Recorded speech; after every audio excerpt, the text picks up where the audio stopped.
Amen! Ayan, isang mapagpalang araw po sa lahat ng nariyan sa Kilikaw Albay. Mapagpalang araw po sa inyong lahat. So sana po ay tayo po ay patuloy na pinapalakas ng ating Panginoon. Praise God! Kamusta na po kayo? Nabalitaan po namin dito yung nangyari sa isang bata dyan, sa kanilang buong pamilya, sa kanilang tahanan na nasunog. So alam ko po na ito yung best time para iparanas natin at iparamdam yung ating pagmamalasakit at pagkakaisa sa mga kapatiran po natin na nakakaranas po ng ganyang sitwasyon. Di po ba? So alam ko po na lahat kayo dyan, kahit isang short, isang t-shirt, isang toothbrush, o isang dilata, o isang kilong bigas, kapag ito po ay pinagsama-sama mula sa lahat ng kapatiran, ay napakalaking impact po at napakalaking tulong at mararanasan po nila at mararamdaman po nila na nagmamahal talaga ang Diyos sa kanila dahil may mga kapatiran na nagmamalasakit at nagmamahal sa kanila. Amen? So ayan po ay isa sa tatak ng mga disipulo ni Jesus, yung nagmamahal. Amen? Praise God. Kaya purihin ang Panginoon dahil patuloy niya po tayong ginagantimpalaan. Siya po ang nagpo-provide ng lahat ng bagay. Kaya sabi nga yung pagtutulungan ng bawat isa ay patuloy po na nararanasan natin dyan. Amen. So ngayong araw na to, sige po magpapatuloy po tayo sa ating gawain. Sabi nga, anumang panahon at sitwasyon, itutuloy po natin ang ating buhay. Basta't palagi lang po tayong titingin sa ating Panginoong Hesus kasi siya ang pasimula hanggang wakas ng ating pananampalataya. So bago po tayo magtuloy-tuloy sa gawain ng Panginoon o pag-aaral ng salita ng Diyos, samahan niyo po muna ako sa isang maikling panalangin. Sige po, humingi tayo ng gabay sa kapangyarihan ng ating Panginoon. Hallelujah. O dakilang Diyos, amang banal na makapangyarihan sa lahat, maraming salamat po sa araw na to. Lubos kami, Panginoon, na nagpapasakop, nagpapakumbaba sa iyong harapan. Inaamin na wala po kaming magagawa sa sarili po naming lakas. We need the Holy Spirit, Lord, para po mabuksan ang aming mga mata, tenga at puso at lubos naming maunawaan ang iyong mga salita para po sa aming mga buhay. Nawa po, O Diyos, ang buong lugar na ito, Panginoon, habang kami ay nakikinig, ay pupuspusin mo ng iyong kapangyarihan at tatagos sa puso ng bawat isa ang bawat mga salita mo na mahayag sa aming kalagitnaan. Lord, ikaw ang aming kailangan, ikaw ang maitaas at mapapurihan. Salamat po, ito ang aming panalangin, pasasalamat at pagsamba. Ang lahat po ay magsabi ng malakas na Amen and Amen. Sige po, kung meron po tayong mga Bible at alam ko naman po palagi nating dala ang ating mga Bible, makipagbukas po tayo sa 1 Corinthians chapter 8 verses 1 up to 13. So, hayaan nyo po na basahin ko po ito ng malakas sa inyong kalagitnaan at sundan nyo po dyan sa nakapost sa TV at para mabasa nyo rin po at makita yung ating pong pagbubulay-bulayan ngayong araw na to. Sige po. Sabi sa 1 Corinthians chapter 8 verse 1 up to 13, tungkol naman sa mga pagkaing inihandog sa mga Diyos-Diyosan, alam nating may kaalaman tayong lahat. Ang kaalaman ay nagtutulak sa tao na maging mapagmataas, subalit ang pag-ibig ay nakakapagpatatag. Ang pag-aakalang may nalalaman siya ay hindi pa nakakaalam ng dapat niyang malaman. Ngunit kilala ng Diyos ang sino mang umiibig sa Kanya. Kaya nga tungkol sa pagkaing inihandog sa Diyos-Diyosan, alam nating ang mga Diyos-Diyosan ay larawan ng mga bagay na hindi totoo. At alam nating iisa lamang ang Diyos.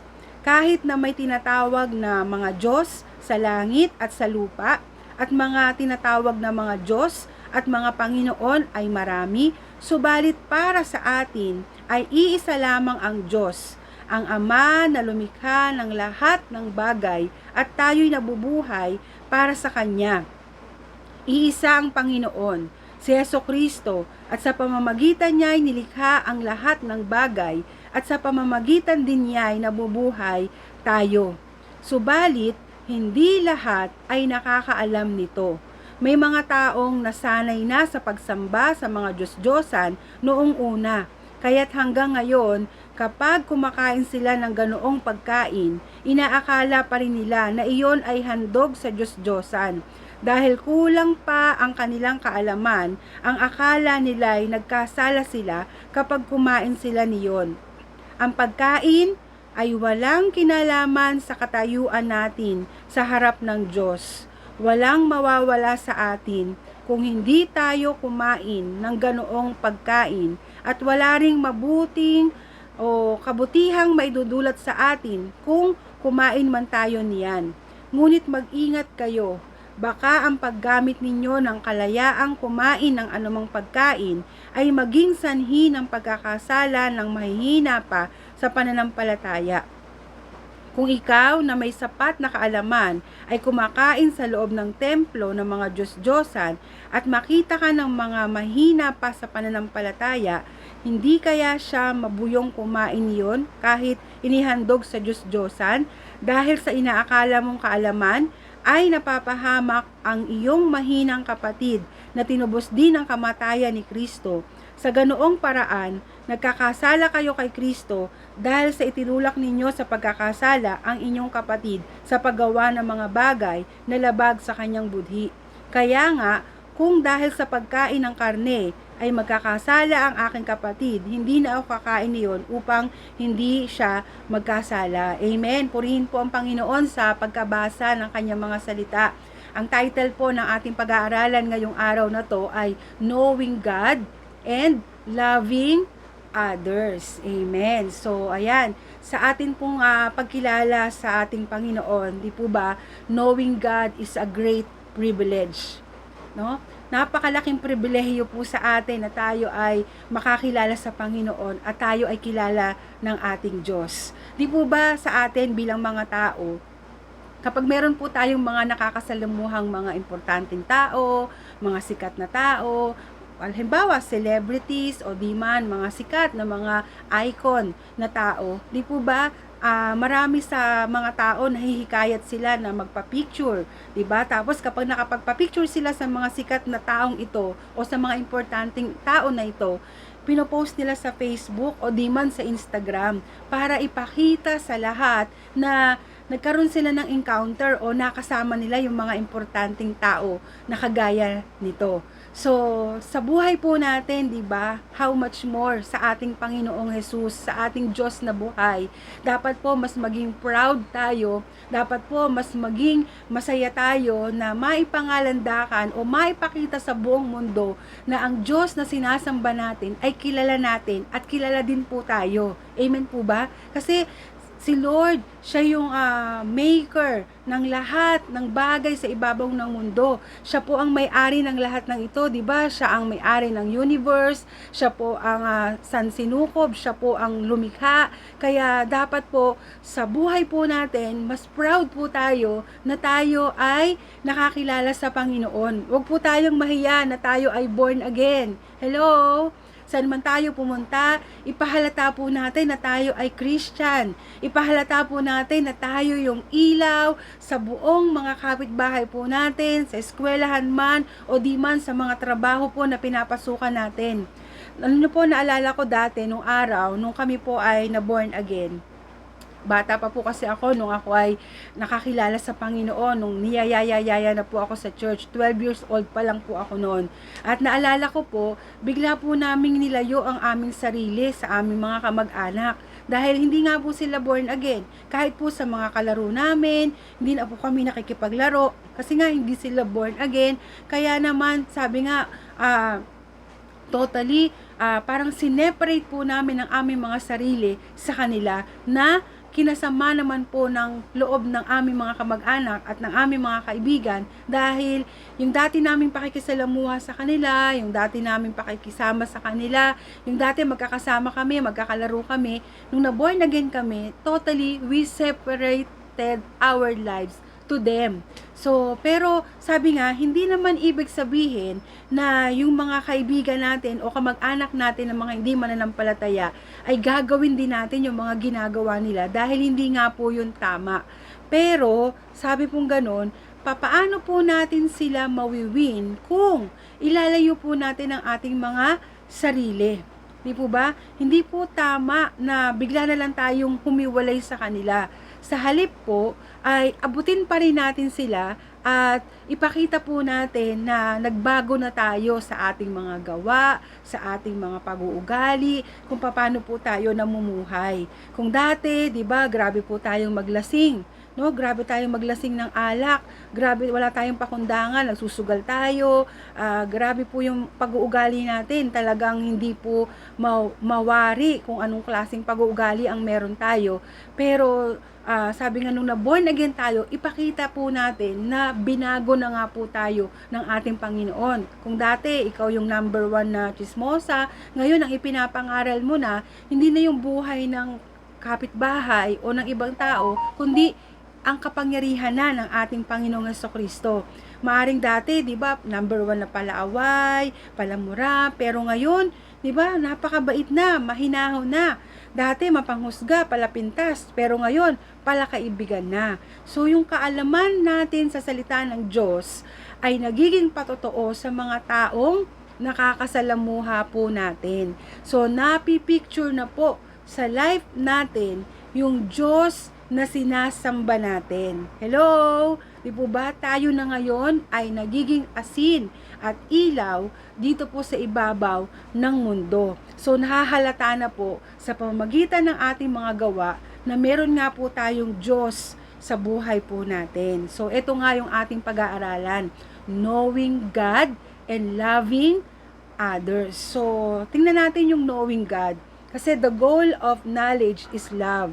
So binasa po natin yan kanina sa 1 Corinthians chapter 8 verse 1 to 3, no, hanggang 13 binasa po natin. Pero tingnan muna natin yung hanggang 1 to 3. Ganito ang sabi niya, 'di ba? Alam nating may kaalaman tayong lahat. Gaya ng sabi ng iba, ang kaalamang ito ay nagtutulak sa tao na maging mapagmataas, subalit ang pag-ibig ay nakakapagpatatag. Ang nag-aakalang may nalalaman siya ay hindi pa nakakaalam ng dapat niyang malaman, ngunit ang umiibig sa Diyos ay kilala ng Diyos. So ipinapaalala niya dito na ang goal ng kaalaman o knowledge sa salita ng Diyos ay pagmamahal. So kung lumalawak ang kaalaman natin, dapat mas umiinit din po ang pagmamahal natin sa Diyos at sa mga kapatid natin kay Kristo. Kasi anumang nalalaman mo, 'di ba, ay dapat makatulong sa iyo na magmahal sa Diyos at sa mga kapatid kay Kristo. Sabi nga, doctrine fuels devotion. And the goal of knowledge is not moral or spiritual superiority, but loving others. Pero kung hindi tayo wise and careful kung papaano sa buhay bilang Christian, sabi nga, it may cause disunity sa church. It may discourage or harm our fellow believers. Maaring magkasala din tayo sa Panginoon at maapektuhan ang witness natin sa mga unbelievers. So, kaya sabi niya sa verse 1, di ba, may kaalaman tayong lahat.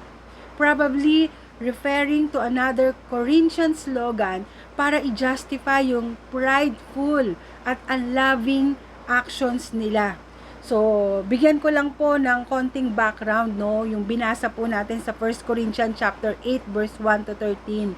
Ito po yung tinuturo ni Pablo sa mga taga-Korinto na maging careful sila papaano sila mag-response sa mga minor doctrines na hindi naman makakaapekto sa kaligtasan ng tao. Such as halimbawa yung pagkain ng mga inalay na pagkain sa altar, di po ba? Kaya kagaya po kapag mayroong mga piyesta, di ba, yung mga hindi mananampalataya, di ba, naglalagay po sila ng mga pagkain sa altar, tapos inaalay nila yon sa mga santo, tapos inihahain po sa atin, no? Kakainin ba natin yung mga ito? So, para hindi po sila ma-offend, yung mga non-Christian friends po natin, kasi halimbawa, na-invite tayo, tapos pinakain ka, hindi masamang kainin yung mga food na hinain sa mga Diyos-Diyosan. Kasi hindi ka naman sasamba dun sa Diyos-Diyosan. Kakain ka lang. At sabi nga, para hindi siya ma-offend, syempre, kakain na lang tayo kasi hindi naman po yan makakaapekto sa ating pananampalataya. Halimbawa, kinuha kang ninang sa kasal, pero hindi sa Christian wedding, papasok ka sa ibang simbahan, 'di ba? Kung hindi naman maiko-compromise yung pagsamba mo sa Panginoon, walang issue na dapat pagtalunan. So, ito po yung mga samples ng mga minor doctrines lang naman na hindi naman nakakaapekto sa ating kaligtasan.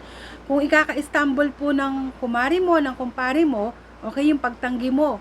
Sabi ni Apostol Pablo, pwede namang gawin basta tumutukoy po sa pagkain, ha. No, hindi po yung pagyaya, halimbawa sa mga inuman. Okay, ibang usapan na po 'yan. Kasi sabi nga, kapag nako-compromise na po ang ating relationship kay Jesus, hindi naman po yun karapat-dapat sa harapan ng ating Panginoon. So halimbawa lang, hindi mo naman alam na piyestahan, tapos napakain ka, okay lang yun kasi naman nandun ka na, 'di ba? Hindi mo naman alam na piyestahan.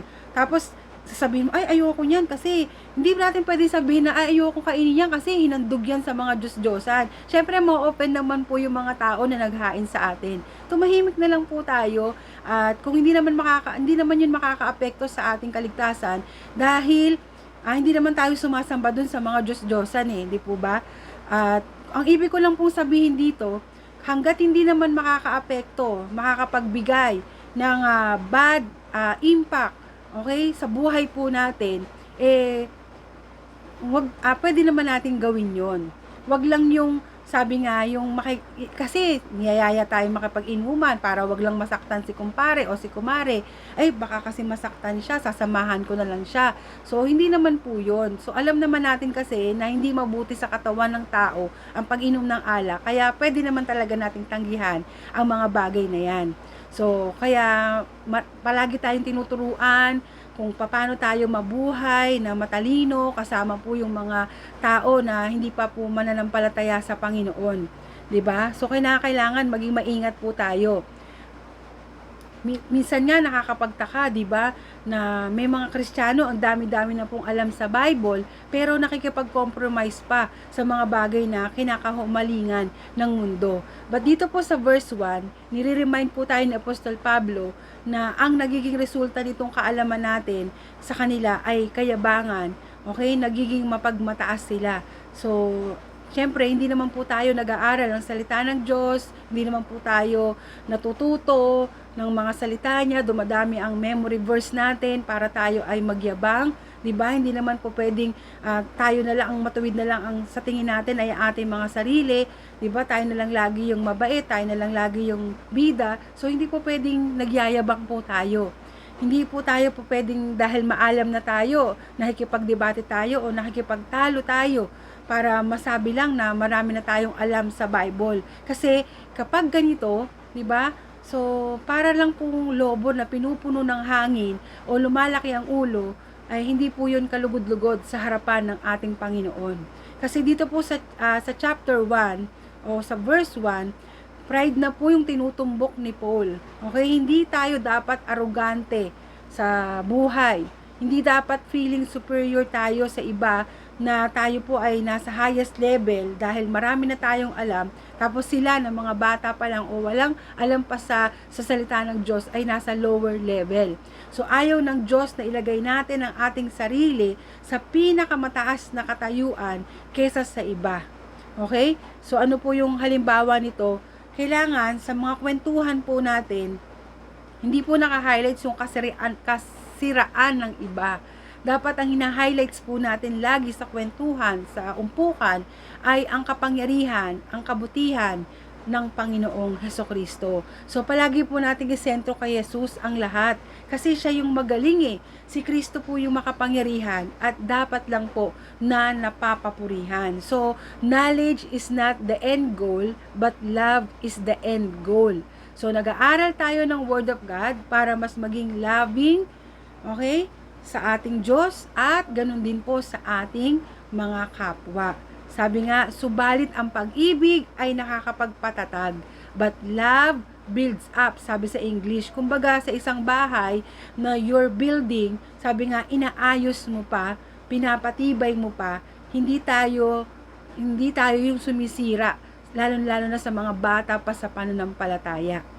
Okay? So, sila yung mga pinamamahalaan pinapamahala sa atin ng Diyos. Huwag natin silang sisirain, build them up. Kung alam natin ang tama, ituro natin sa kanila. Do not expect na lahat ng tao ay magaling na agad. Kasi tayo din po, di ba, unti-unti pa nga po tayong tinuturuan ng ating Panginoon. Unti-unti pa rin tayong nililinis at inaayos ng Diyos. Ganun din sila, lalo-lalo na po sila ng mga mahihina pa sa pananampalataya. And the reason why we study theology, bakit tayo nag-aaral na mabuti ng Biblia, no? Kasi nga po, ay para ma-equip po tayo, hindi para lumaki ang ulo natin, kundi para lumaki ang puso natin sa pagmamahal sa Diyos at sa mga kapatid nating kabilang dito. So that is the goal.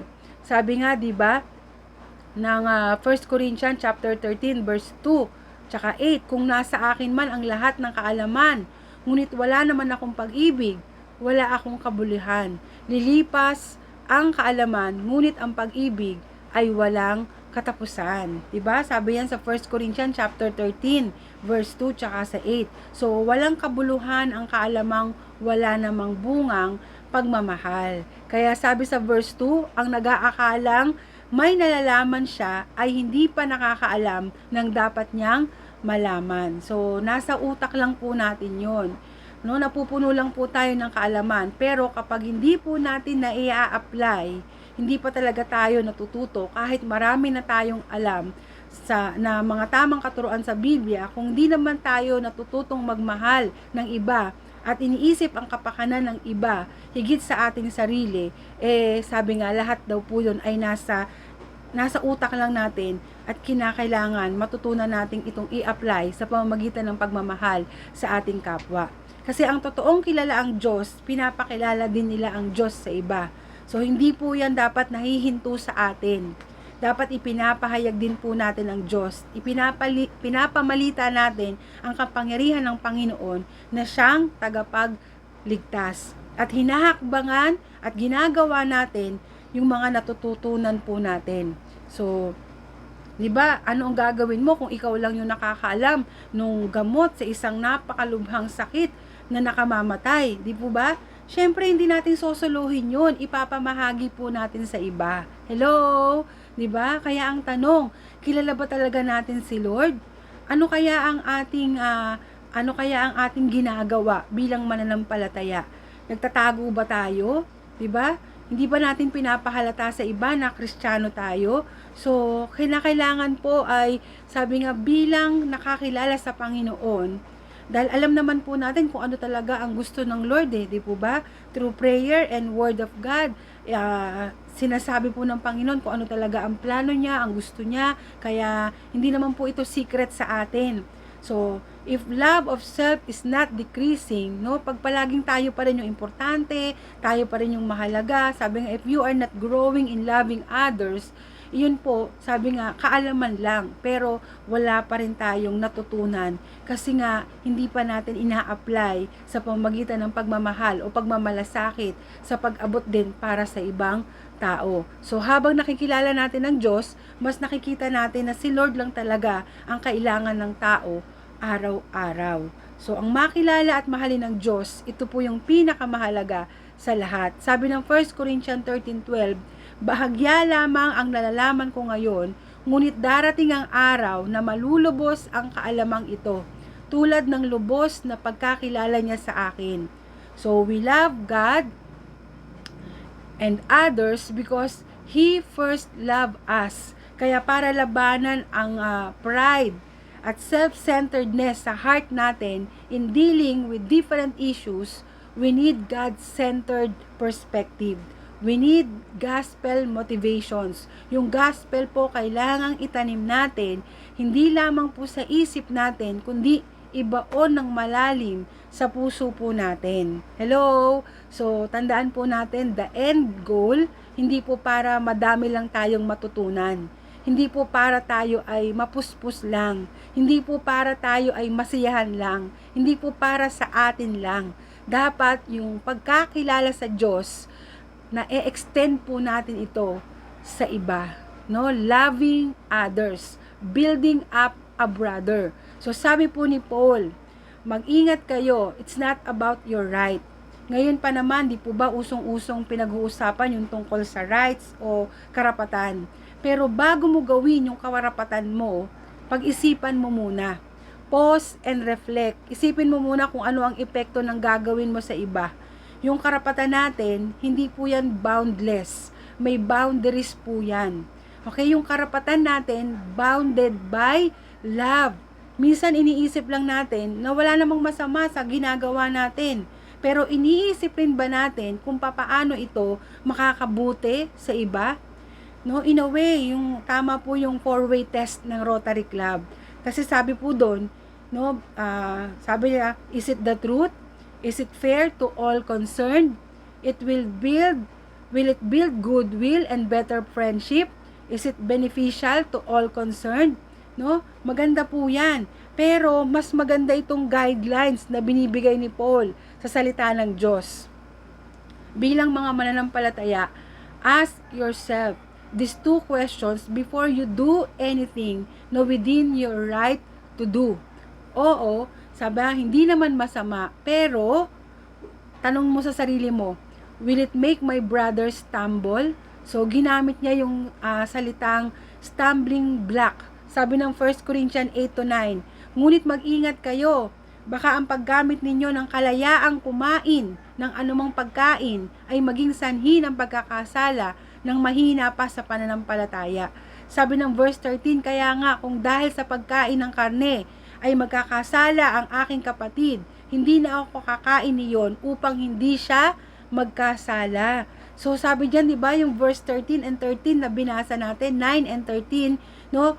Katitisuran o sanhi ng pagkakasala. So dalawang beses po yung stumble, yung word na stumble, na galing po sa Greek word na skandalizo, kung saan galing yung word natin na scandal o something offensive sa mga sensibilities natin.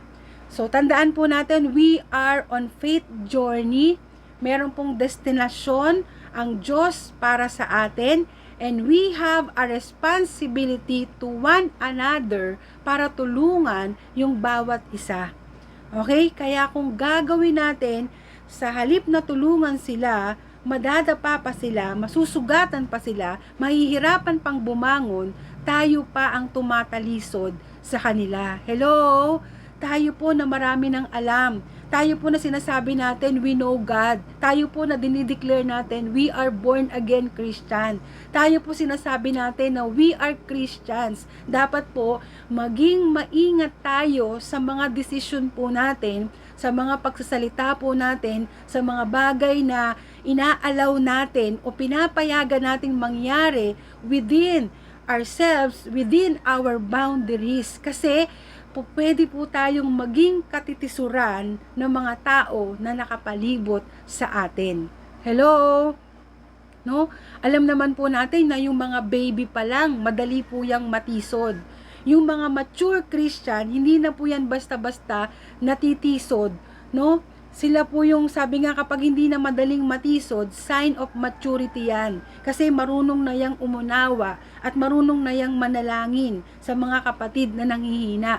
Kung meron man yang nakikita na kamalian sa kapwa, hindi po niyan na-stumble basta-basta kung mature na, no?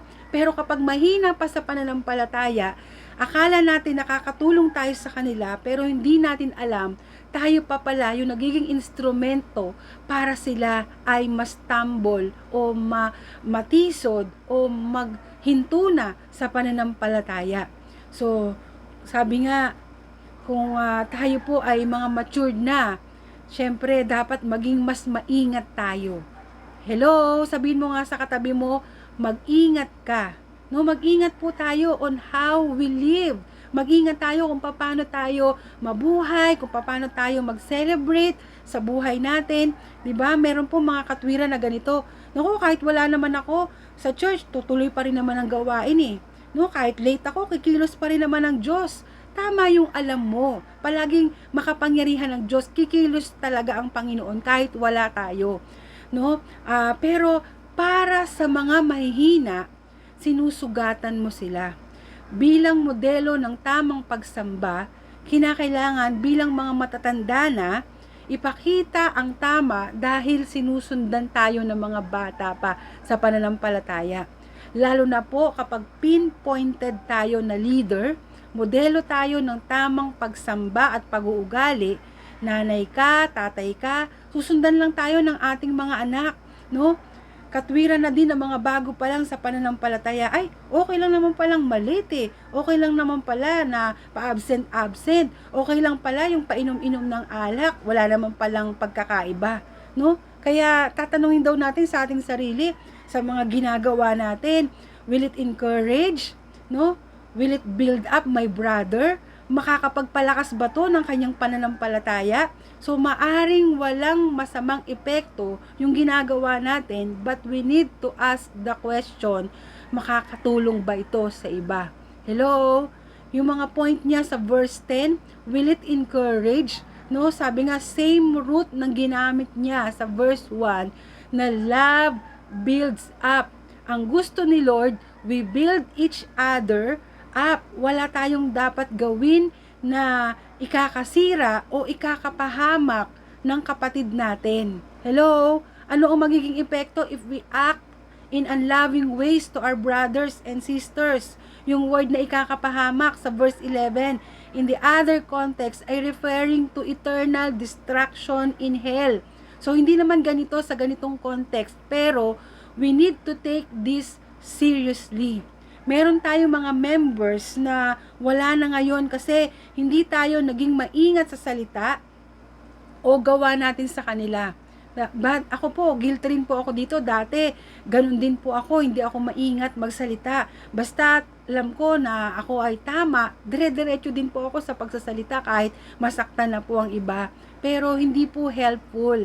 Sa halip na makapag-build up, lalo lang po silang nalulugmok. No, kaya sabi nga, ano pa ang magiging epekto ng unloving actions natin? Sabi sa verse 12, sinusugatan nyo ang kanilang budhi, no? Wounded ang conscience nila kung pipilitin mo silang gumawa ng isang bagay na violating his conscience.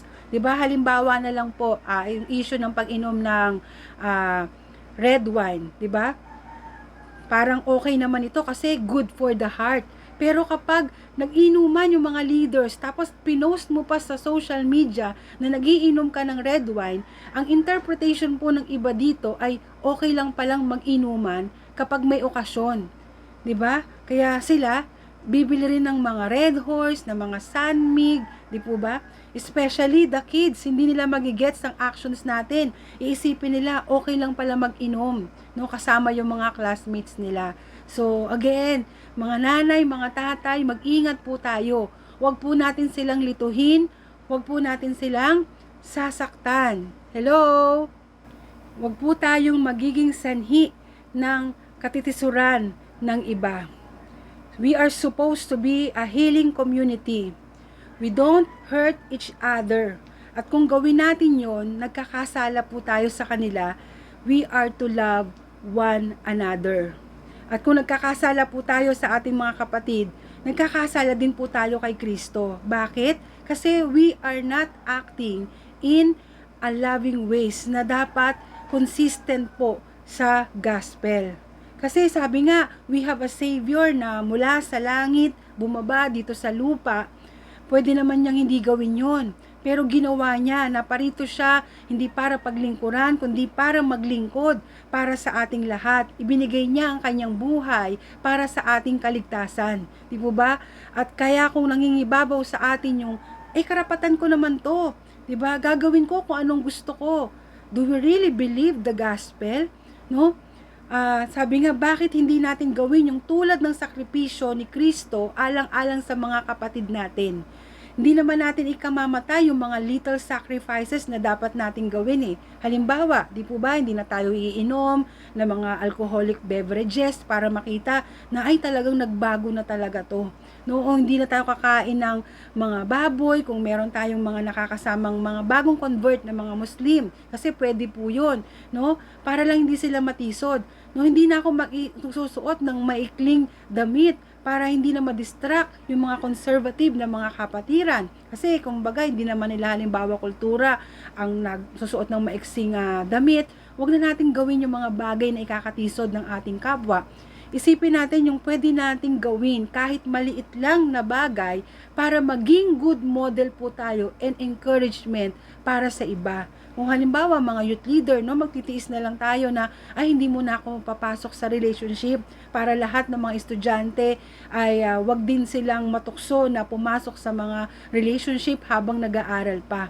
So pipigilan po natin ang ating mga bibig na magsalita ng against sa ating kapwa, lalo na sa harap ng mga bago pa o mababaw pa sa pananampalataya. Anyway, masama naman po talagang nagsasalita ng anything against sa ating mga brothers and sisters. No po? So, are we willing to sacrifice our appetite, our own interest for the sake of our brothers? So sana po maging katulad po tayo ng ating Panginoong Hesukristo at tulad din po ni Pablo na hindi na natin sasabihin na karapatan ko to, ito ang gusto ko, intindihin nyo naman ako, kailangan ko rin to.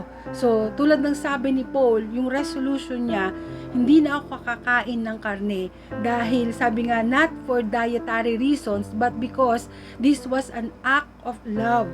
So sabi nga we must be intentional in doing good to others. Hindi na lang po yung sarili nating interest ang nangingibabaw, kundi we consider din yung interest ng iba. So that is the gospel.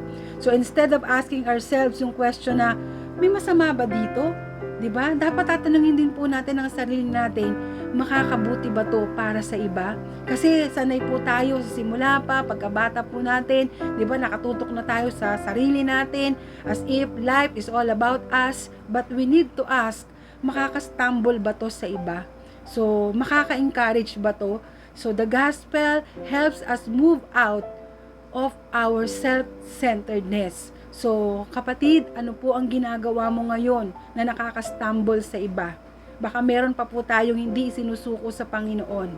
Baka hanggang ngayon, nabubuhay pa rin tayo para sa ating sarili. Kinakailangan po na isuko po natin sa Panginoon ng lahat-lahat. Isipin po natin yung iba pang nakatingin sa atin. No? Sabi nga, kasi yung kasalanan talagang nakakatisod po yan para sa iba.